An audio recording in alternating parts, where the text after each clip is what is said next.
Bismillahirrahmanirrahim. Assalamualaikum warahmatullahi wabarakatuh. Pada video ini kita akan membahas materi geometri terkait dengan yang pertama garis-garis yang tegak lurus perpendicular lines, yang kedua garis-garis yang sejajar dan yang berpotongan parallel and intersecting lines.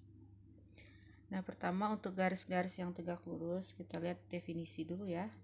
Garis L dan M ya disebut tegak lurus jika kedua garis tersebut mempunyai vektor arah yang ortogonal. Kita sebelumnya mendefinisikan garis itu menggunakan vektor arah ya. Makanya kalau dua garis itu tegak lurus jika vektor arahnya ortogonal. Dari mana kita mengetahui ortogonalnya? Bisa dicek hasil kali dalam dari vektor arahnya, yaitu hasil kali dalamnya sama dengan 0. Nah, kita tulis untuk menulis L tegak lurus M itu lambangnya seperti ini. L tegak lurus M. Ini seperti huruf T terbalik ya. Ya, kalau digambar kira-kira misal kita punya garis L dan garis M tegak lurus, tentu saja ya sini bisa dilihat ada sudut 90 derajat gitu. Kemudian kita punya sebuah teorema 12. Ini sama dengan Pythagoras ya. Misalkan P, Q, dan R adalah 3 titik berbeda, maka ini jarak dari titik P dengan R kalau dikuadratkan akan sama dengan jarak PQ dikuadratkan dan jarak QR dikuadratkan. Nah, ini persamaan Pythagorasnya ya. Ya, ini sisi miring dari segitiganya nanti. Ini jumlah kuadrat dari sisi siku-sikunya. Persamaan ini terpenuhi jika dan hanya jika garis QP dan garis RQ tegak lurus. Kalau diilustrasikan ya kira-kira seperti ini ya. Garis PQ ya, garis PQ ini ya, atau garis PQ dengan QP sama ya. Garis QP ini melalui titik Q dan titik P dengan garis QR atau RQ. Nah, ini tegak lurus. Kalau ini misalkan tegak lurus garisnya, maka kita peroleh persamaan Pythagoras ya, sisi miring dari segitiga ini ya yang berwarna biru ini. PR ini ya, PR jarak dari dua titik ini P dengan R dikuadratkan akan sama dengan kuadrat dari dua sisi siku-sikunya QR dengan PQ. Nah, untuk bukti dari teorema Pythagorasnya ini, kita pertama ingat dulu persamaan 1.3 ya, dimana kalau kita punya dua vektor X dan Y, panjang vektor X tambah Y dikuadratkan itu akan sama dengan panjang vektor X dikuadratkan ditambah 2 kali hasil kali dalam X dengan Y dan ditambah vektor Y dikuadratkan. Nah, persamaan ini akan berubah menjadi panjang X kuadrat tambah Y kuadrat jika dan hanya jika yang hasil kali dalamnya 0. Jadi kalau ini dinolkan, tentu hasilnya X tambah Y kuadrat akan sama dengan panjang X kuadrat tambah panjang Y kuadrat. Nah, di sini terlihat X dan Y-nya hasil kali dalamnya 0, atau kita sebut juga vektor X dengan vektor Y ini tegak lurus ya. Maka kita bisa lanjutkan. Di sini kita misalkan X-nya itu vektor X adalah Q dikurang P. Kita mau arahkan ke persamaan Pythagorasnya ya.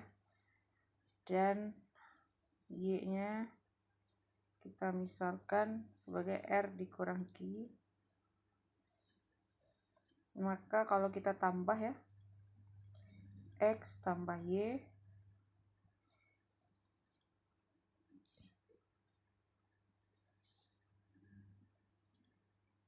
ya, tambahkan aja ya, Q kurang P tambah R kurang Q.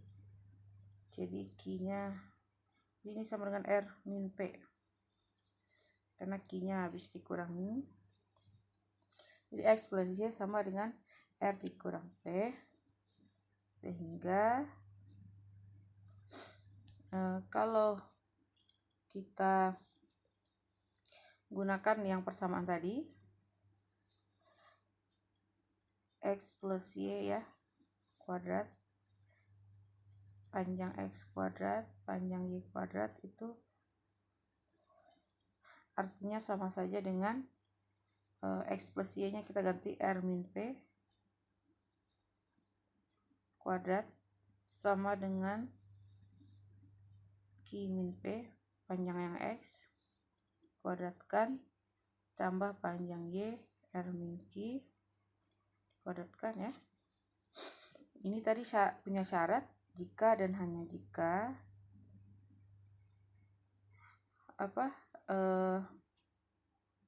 antara X dengan Y itu hasil kali dalamnya 0.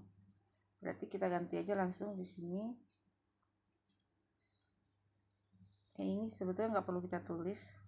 Ini. Jadi ingat aja ya. Sehingga dengan menggunakan persamaan tadi sama seperti itu.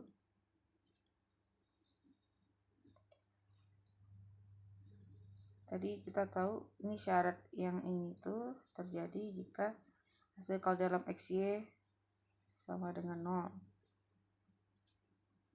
Nah, ini sama artinya dengan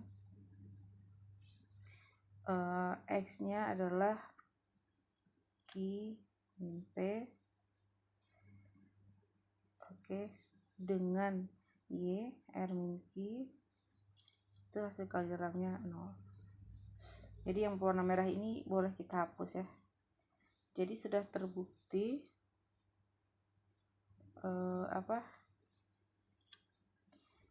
ya, ini apa artinya?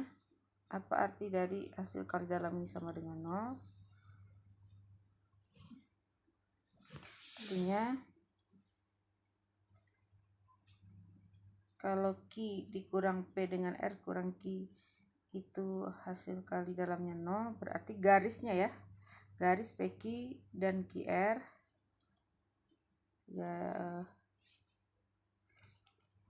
ya, karena di sini kalau QP lebih tepatnya segmen garis ya, segmen garis atau potongan garis PQ dan segmen QR tegak lurus.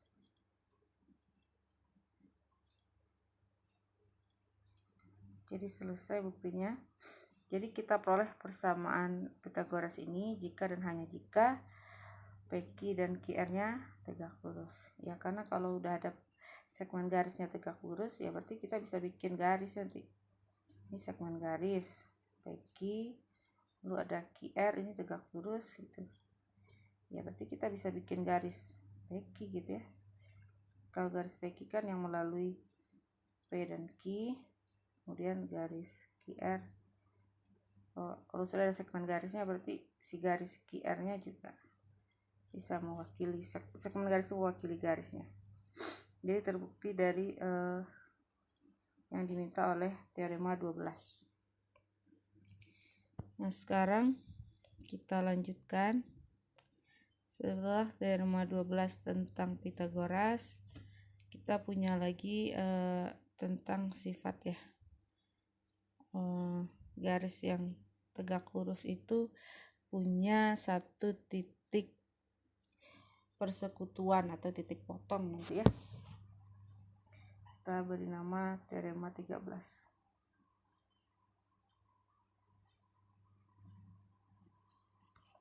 Ya, bunyi teoremanya, jika L tegak lurus M, maka L dan M mempunyai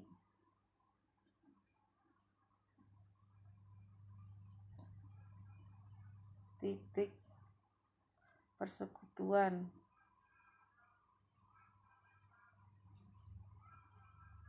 yang unik ya, unik tuh tunggal gitu, atau kita buat juga boleh mempunyai satu titik persekutuan. Jadi hanya ada satu titik, nanti titik persekutuan itu kita kasih nama titik potong. Satu titik persekutuannya. Jadi kalau ya kalau ada L lalu tegak lurus M, nah ini ada sebuah titik yang sama di antara kedua garis ini. Maka untuk buktinya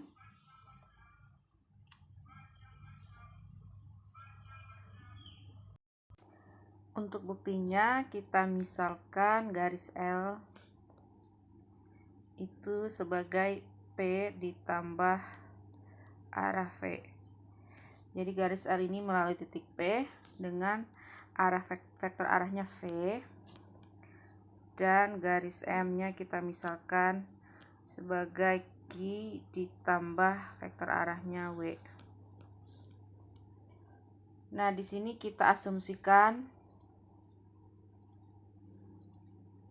V dan W-nya pasangan ortonormal ya. Langsung saja asumsikan V dan W pasangan ortonormal. Artinya apa? Ya, sekali dalam VW-nya sama dengan 0, kemudian vektor V dan W-nya tegak lurus. Karena di sini dikatakan L dan M-nya tegak lurus. Sesuai dengan definisi sebelumnya, tegak lurus itu kalau vektor arahnya tegak lurus. Dan di sini kita memisalkan di ortonormal ya, panjang vektornya 1 ya. Kita ambil yang panjang vektornya 1 aja, V dan W-nya. Lalu kita tulis ini berdasarkan teorema sebelumnya ya. Berdasarkan teorema berapa ya, lupa. Berdasarkan teorema 9 ya. Nanti bisa dicek. Kalau kita punya pasangan ortonormal ya, V dan W, maka kalau ada sembarang vektor, kita misalkan di sini kita mengambil vektor P min Q. Itu kalau punya pasangan ortonormal VW, kita bisa menuliskan sebagai hasil kali dalam P. Hasil kali dalam dari vektor ini dengan V, kemudian dikali vektor V sendiri ditambah hasil kali dalam P min Q dengan W dikali vektor W. Jadi ini di teorema 9 itu sembarang vektor itu ya, sembarang vektor di sini P min Q bisa dijabarkan ya seperti kombinasi linier dari dua vektor ortonormal gitu. Jadi seperti itu. Lalu kita bisa tulis ya, persamaan ini kita ubah posisinya, si min Q-nya ke kanan, kemudian yang V-nya ke kiri gitu. Jadi sehingga P dikurang hasil kali dalam yang tadi P min Q dengan V itu sama dengan Q ditambah hasil kali dalam P min Q dengan W, vektor W ya, kali W. Jadi hanya merubah persamaan ini ya, si min Q-nya ke kanan dan yang ada V ini ke kiri. Jadi positif negatifnya aja diperhatikan di sini. Nah, ini kan sama ya. Berarti ini ada titik ya. Di sini juga ada koordinat. Berarti kan ini bisa kita misalkan, ini kan kesamaan ini kita misalkan sebagai F, sebuah titik ya. F ini yang kita misalkan sebagai kesamaan dua buah ini tuh dari dua buah titik, dari titik yang sama maksudnya. Kita misalkan ini V ini adalah P dikurangi P min Q kali V, ya ini ya.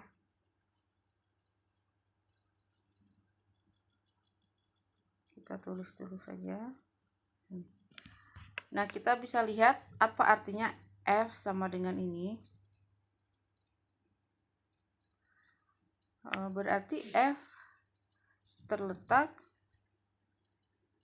maka bisa ya diketahui F terletak pada garis L dan M. Kenapa?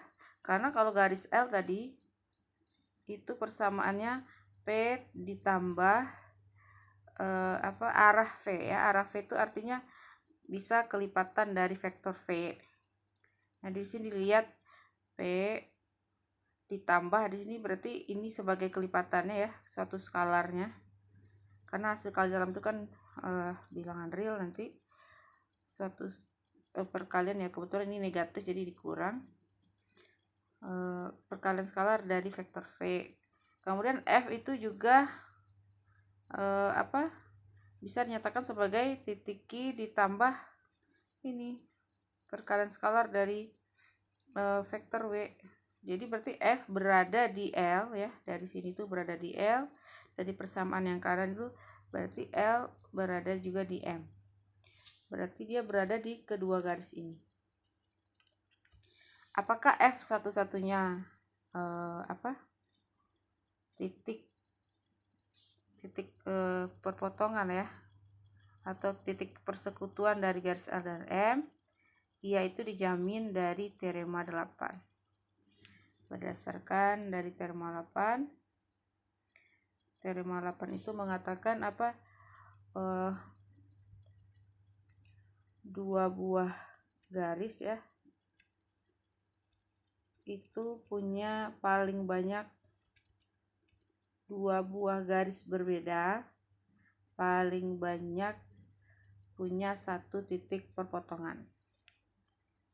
F satu-satunya berarti ya, titik persekutuan.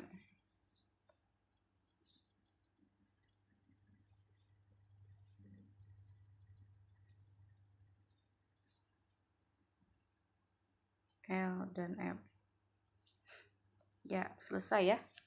Karena kalau dua garis berbeda itu paling banyak ada satu titik perpotongannya. Jadi karena di sini L dan M sudah punya satu titik potong, berarti F satu-satunya gitu. Karena kalau dua garis berbeda bisa saja tidak berpotongan ya. Nanti kalau kita bahas berikutnya itu garisnya yang paralel atau sejajar. Berarti teorema 13 sudah selesai dibuktikan, lah cukup mudah ya. Kemudian kita juga akan melihat garis yang tegak lurus berdasarkan teorema 14 ini.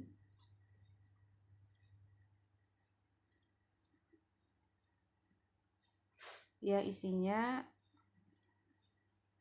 misal X suatu titik dan L suatu garis. Sembarang di sini ya.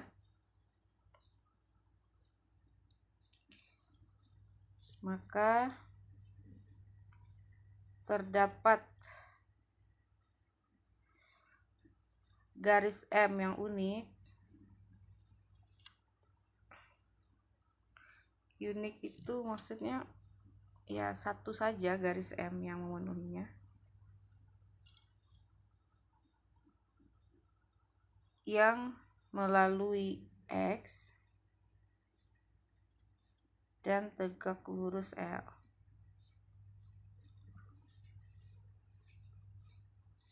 Jadi kalau kita punya sembarang titik X ya dan sembarang garis L, ini bisa saja X-nya berada di L atau berada di luar L. Kita ilustrasikan dulu, kalau misalkan ada titik X lalu ada sembarang garis L gitu ya. Maka kita hanya bisa membuat sebuah sebuah garis M. Tepat satu garis, tidak bisa lebih dari satu garis, yang mana si garis M ini melalui ini ya, melalui X dan tegak lurus L itu hanya satu buah garis saja. Nah ini ya, geser lagi. Kalau yang tegak lurus L tetapi melalui X itu hanya satu garis saja. Jadi satu garis ini kita sebut garis yang unik. Itu bisa saja X-nya di luar L, ataupun nanti ada posisi kemungkinan kalau si titik X-nya berada di L ya. Jadi bebas. Kalaupun X-nya berada di L ya sama aja. Garisnya juga akan tunggal ya. Ini garis M-nya.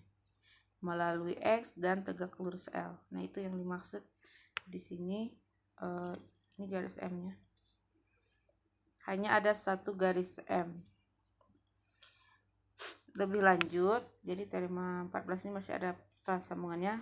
Lebih lanjut, itu ada 3 hal. Yang pertama, garis M itu bisa ditulis sebagai X ditambah vektor arahnya vektor normal dari garis N ya. Di sini kita katakan dengan N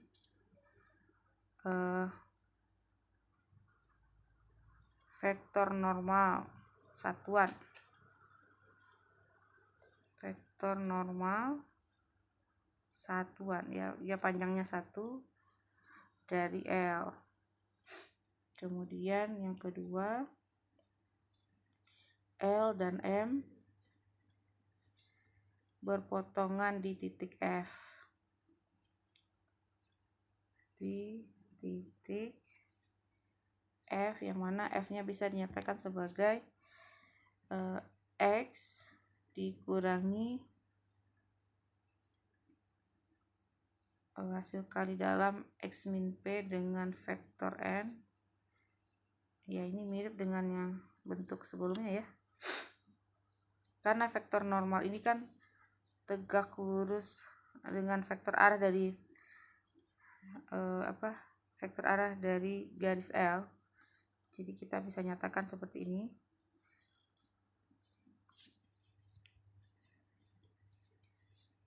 Dengan P sembarang titik pada garis L. Kemudian yang ketiga masih ada jarak dari X ke F itu akan sama dengan nilai mutlak hasil kali dalam X min P dengan vektor normal N. Nah ini ya. Jadi dari teorema 14 ini bisa kita katakan kalau kita punya sebuah titik X sembarang dengan sebuah garis L ya, kemungkinannya hanya ada 2, X-nya di luar garis L atau X-nya pada garis L. Itu kita bisa membuat tepat satu garis M, yang mana M ini melalui titik X dan tegak lurus garis L. Nah, lebih lanjut ada 3 hal di sini.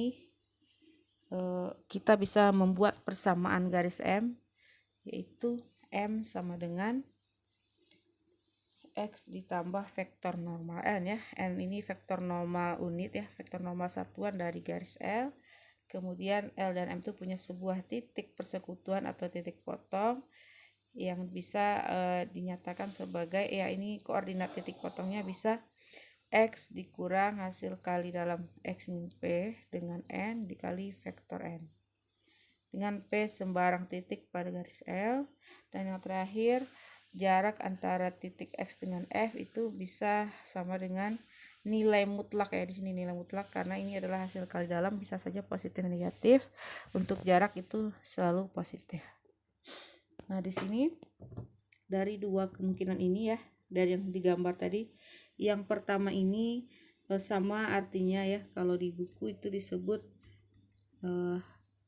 dropping a perpendicular to L from X. Jadi kayak menggambar atau mendirikan sebuah garis melalui X tegak lurus L. Sementara kalau ini karena X-nya sudah berada di garis L, ya ini yang sama juga ya, membuat sebuah garis tegak lurus yang melalui X,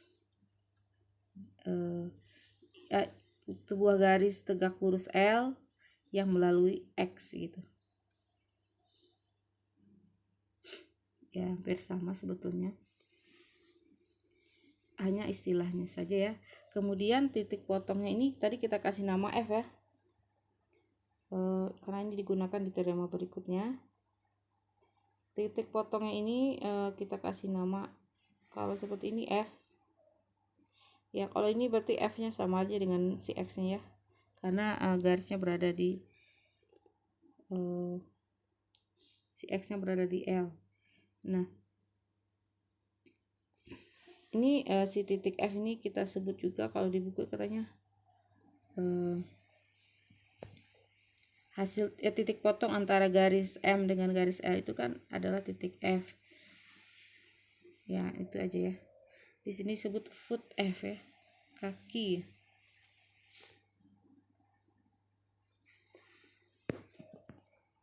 Kita langsung saja ke teorema 15.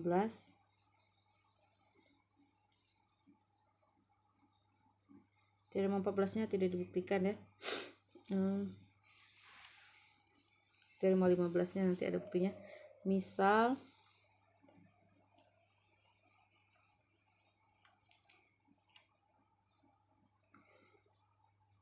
L sembarang garis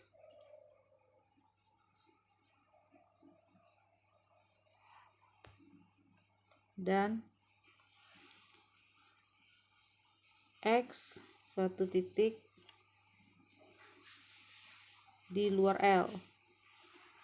Jadi X-nya tidak berada di garis L ya. Misalkan F titik potong.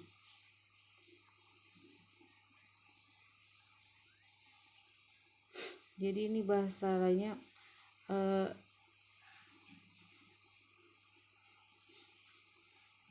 X ini dikatakan ya di sini itu foot ya.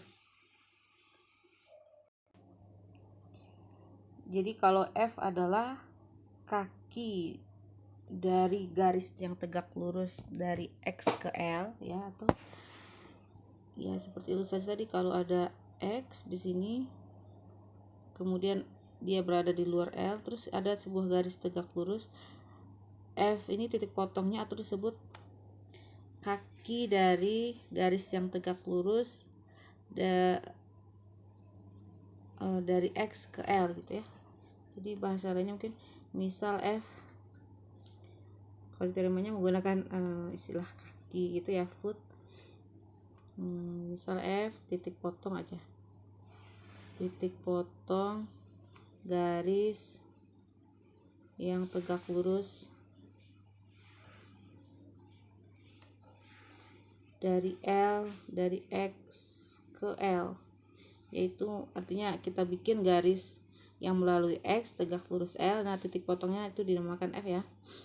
Nah, itu aja. Maka F adalah titik pada L yang paling dekat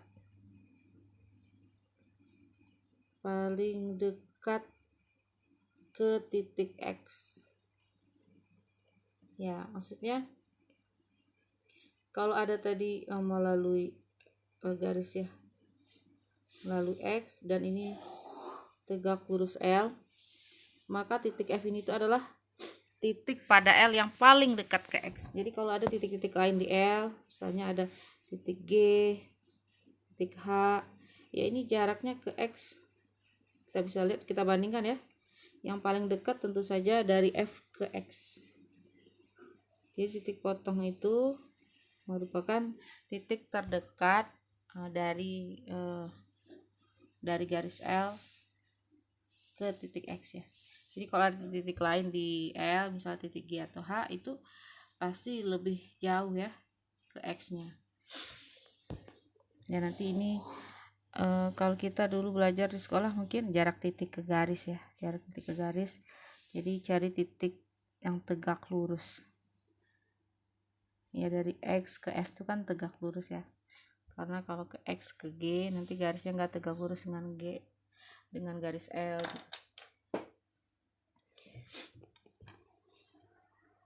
Untuk bukti, misal P sembarang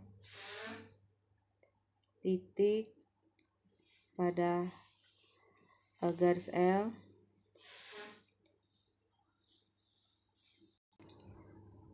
jadi kalau ada ini ya, kita misalkan ini garis L, P sembarang titiknya,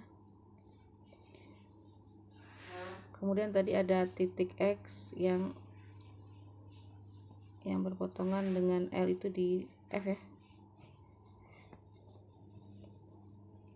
Jadi kita peroleh di sini sebuah segitiga siku-siku, kira-kira seperti itu. Ya, kita lanjutkan buktinya. Misalkan P sembarang titik pada L, karena PF, kita lihat ya, PF tegak lurus ya, vektor PF dengan Fx itu tegak lurus berdasarkan teorema Pythagoras ya.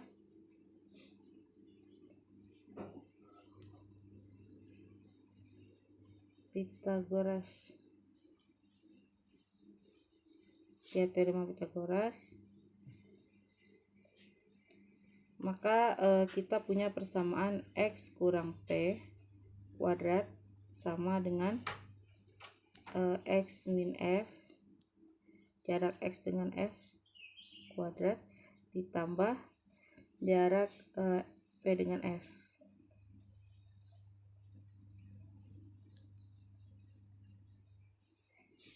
Ini nilainya positif ya, ini karena kuadrat selalu positif atau nol, ini juga. Berarti kita bisa tuliskan bahwa X kurang P,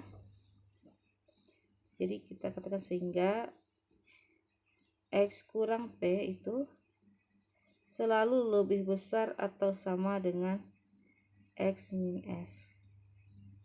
Kenapa? Karena yang kiri ini si X min F nya harus ditambah dengan sesuatu bilangan yang positif ya, atau 0 gitu.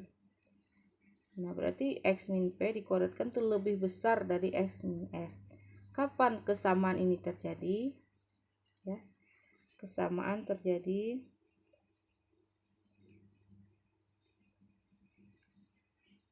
X min P ya. Ini maksudnya kesamaan ini akan sama dengan X min F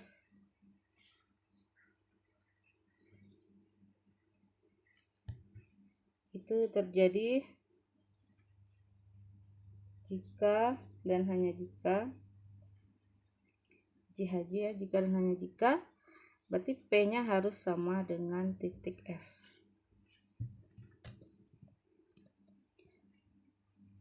Apa artinya?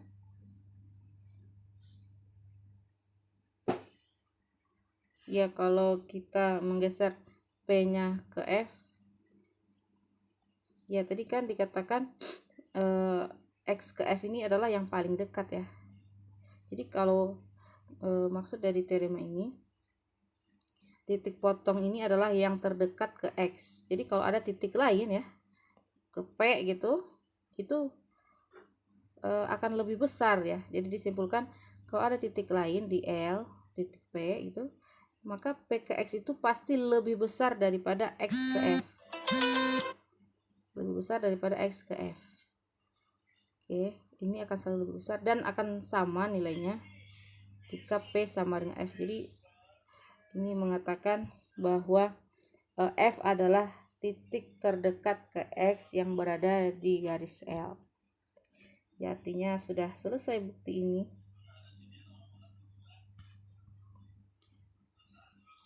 Bahwa titik potong antara garis tadi yaitu F adalah titik terdekat ke X yang berada di luar garis L ya.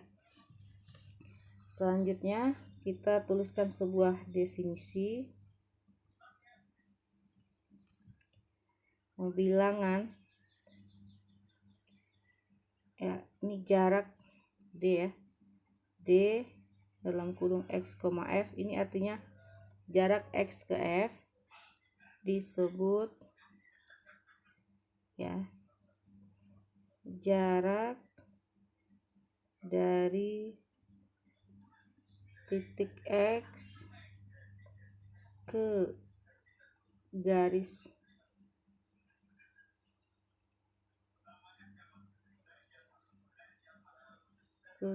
L. Jadi kita di sini sudah mendefinisikan jarak titik ke garis itu apa? Berarti jarak dari titik, kalau jarak titik ke garis itu sama dengan jarak X ke titik potong ini ya. Titik potong garis yang tegak lurus. Ini dikatakan jarak titik ke garis, dan kita tulis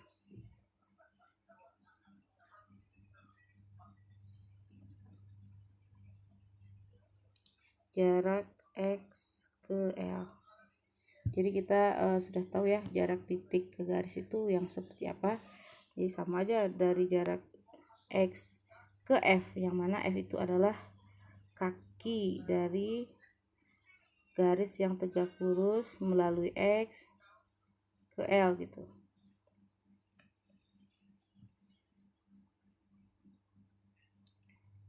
Jadi jarak titik ke garis itu adalah yang terpendek ya, yang terdekat dari X ke titik di L. Nah, di sini juga ada akibat ya atau corollary. Misal L garis dengan vektor normal satuan M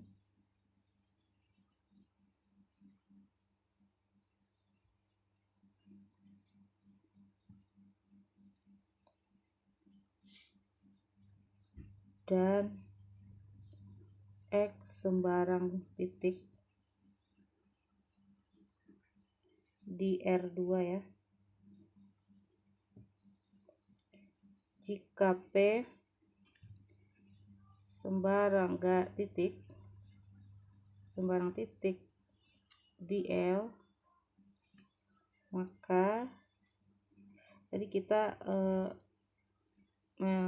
mendefinisikan jarak titik ke garis ya.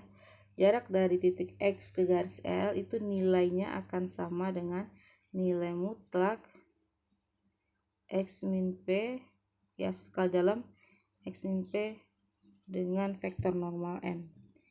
Jadi kita bisa mencari jarak titik ke garis dengan persamaan ini. Ini itu tadi yang ditulis juga di teorema 14 ya. Lebih lanjut yang poin 3-nya itu sama dengan yang ini.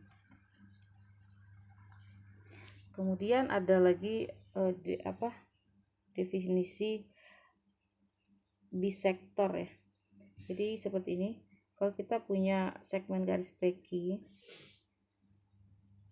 kemudian ada titik tengahnya M titik tengah dari PQ. Kalau kita menggambar sebuah garis tegak lurus PQ tetapi tepat di tengah-tengah titiknya ini. Nah, ini diasumsikan aja tegak lurus ya. Maka kita sebut garis ini ya garis yang melalui titik tengah. Jadi kita kasih nama di sini garis yang melalui titik tengah melalui M, itu titik tengah PQ.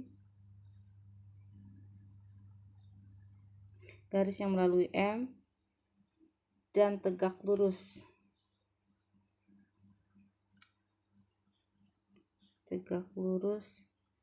garis PQ ya disebut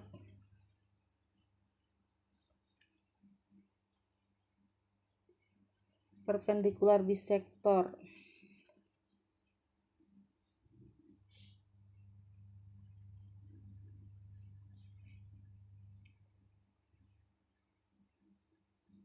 ya, atau bisektor tegak lurus.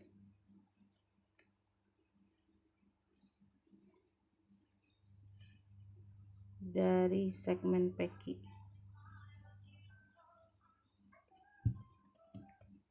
Jadi ini ada istilah perpendikular bisektor ya, bisektor yang tegak lurus. Jadi dia itu melalui titik tengah dari segmen PQ ya. Titik tengahnya di sini kita kasih nama titik M. Maka garis yang tegak lurus ini yang dikatakan sebagai perpendikular bisektor.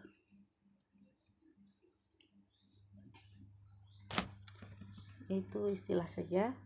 Nah, berarti untuk tegak lurus sudah kita bahas semua ya. Kalau kita review kembali, di sini ada beberapa teoremanya, bahwa dalam garis-garis yang tegak lurus itu ada apa ya? Yang pertama itu lambangnya sudah tahu, definisinya juga.